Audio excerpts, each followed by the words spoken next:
Alright, this is the American Iconoclast coming to you again with a video on feminism. I did not want to make this channel slash podcast about feminism, but it seems like every time I turn around, this stuff is rearing its ugly head, and I just, quite frankly, I got to speak out against it because it's lunacy. Here's an article on Fox that says San Diego backs off ban of gender-biased term founding fathers. Yes, the founding fathers are now gender-biased. San Diego officials have walked back a warning to city workers ahead of President's Day not to drop any F-bombs, as in the phrase founding fathers. That's right. Founding fathers is an F-bomb. I'm sure that these feminists are fine with using the other F-bomb, probably at work, but you can't say founding fathers because that's somehow gender-biased. I don't see how, since there were no founding mothers, there were just founding fathers. I'm sure John Adams' wife was a very intelligent, beautiful woman, and I'm sure she helped him when he was going through, pushing for our independence, but she wasn't in the game, so they're founding fathers. I mean, what else do we want to call them? They founded this country. They're the fathers of this nation. What do I need to call them? The founding men? Wait, shit, I can't say men.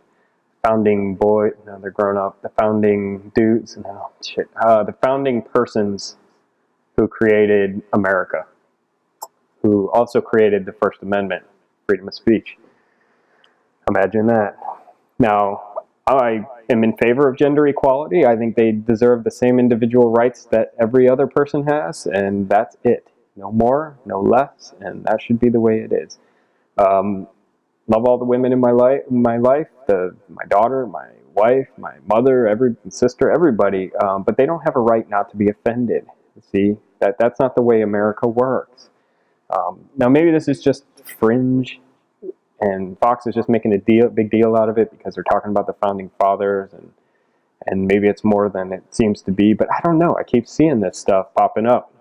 So let me know if this seems to be systemic where you live, what country you live in. If it's just an American thing, I don't really know, but it has got to stop. The traditional reference to America's patriotic patriarchs, they had to throw that in, was an example of gender-biased language in city manual. This is the city telling city employees. This is exactly why the First Amendment was created. It wasn't necessarily to say that I'm allowed to say fuck at work in the corporate world. No. I can't run around the place of business where I work and call people assholes and fuckfaces and expect not to be fired and then claim it's free speech. That's not how this works. This is exactly what free speech was created for. The government is not allowed to infringe upon your speech. So basically what happened was the city sent this out, and now they're backtracking. The warning against referring to Washington, Jefferson, Adams, and company as founding fathers first appeared in a section of a city-issued manual titled Bias-Free Language. That's right, bias-free language. Although I probably would have put Adams first here just because, history. Washington wasn't really, he was the first president, but he wasn't as, anyway, it doesn't matter. It's just how I would have written it. But, yeah, so they're backing off the whole thing, and here's the manual, basically. Can't read it, too small.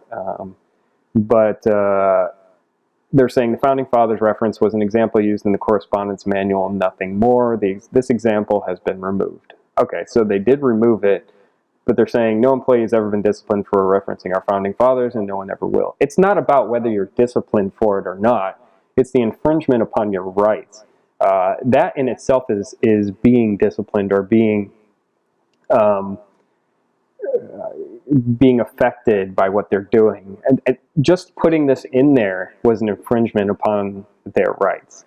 So they need to understand that just because they didn't make them take vacation or took away pay for a day, whatever, that they didn't do something to these people. They did. The folly of the prohibition is so self-evident that we offer to represent at no charge any city employee who is disciplined or admonished for invoking our founding fathers. Yes, now we have lawsuits. Thanks, feminists. cost the taxpayers more money because of your lunacy. Not to mention, if this goes to court, it'll be ruled unconstitutional. It's a whole bunch of more tax dollars wasted on this insanity, which is right here. Can it allow this type of censorship and PC insanity, I agree, to destroy our free speech? Anyway, let me know in the comments what you think. If this is something that's happening where you live, I'd like to know where you live. If you're in the U.S., outside the U.S., if you think I'm just blowing this out of proportion, you know, tell me. I'm curious to know, because I keep seeing this stuff and it's driving me crazy. So anyway, like I said, this is the American Iconoclast, and I'll see you in the next video. Have a good day.